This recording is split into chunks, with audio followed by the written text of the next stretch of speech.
Hey, in my numerical methods class here at Universidad Los Andes in Chile, I recently stumbled across a clean example of what catastrophic cancellation is. In a nutshell, catastrophic cancellation is when you subtract two numbers that are very similar using floating point arithmetic.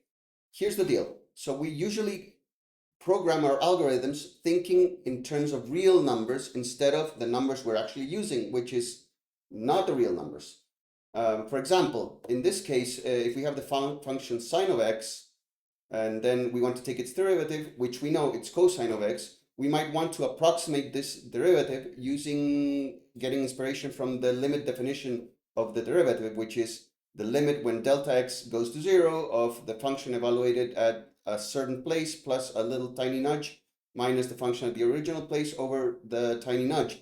Now this is the slope of a little triangle, infinitesimal triangle under the functional shape. You know this, the slope of a curve, right? We can use this definition to approximate this derivative by using what is called the finite difference approximation to that derivative. It's finite because this delta x that we take it small, we hope small enough to be accurate, but not 0, because at 0 you get 0 over 0. Of course, you can't do that.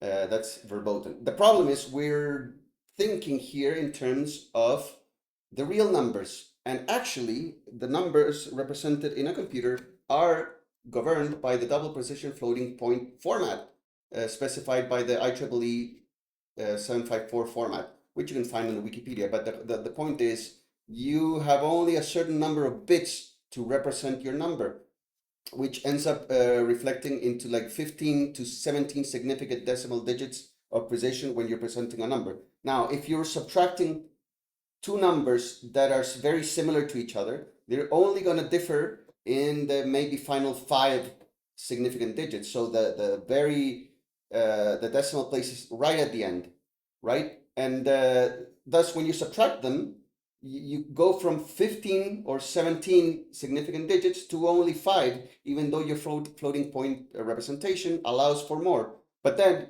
you end up scaling that number up because we're dividing by a very small number and thinking that is something meaningful to do, where we could have lost, and we most certainly will in this case lose precision in a catastrophic cancellation. So let me show you what this looks like so you can know and be warned about it. So we import numpy, we define our function to be the sine of x, its derivative is the cosine of x. We can have a reference point, and let's choose a point about which we're going to be evaluating all these things. And we'll choose a little nudge.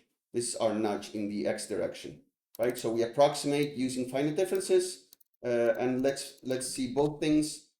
With both things, you can see at this delta x value, we get differences in our our 4th or 5th decimal place. And if I go higher, you'll see the precision kind of drops. So 3rd decimal place. If I go to a really small number here, you'll see the precision can go to actually 0.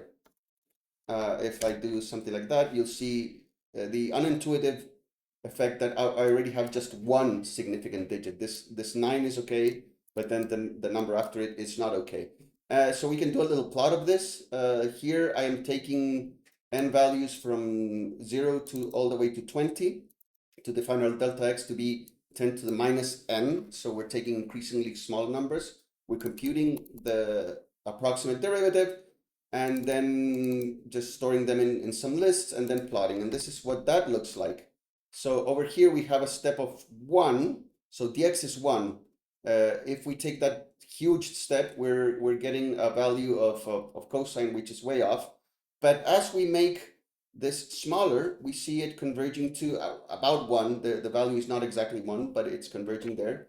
But as we go smaller, you even see how you can overshoot the value of the derivative, and then it goes all the way down to 0, because at some point the values become indistinguishable at the top, whereas at the bottom you have some finite value. So dividing 0 by something which is finite is going to give you 0. So let's try another visualization of that. So let's go for semi-log x for a better view of what's going on.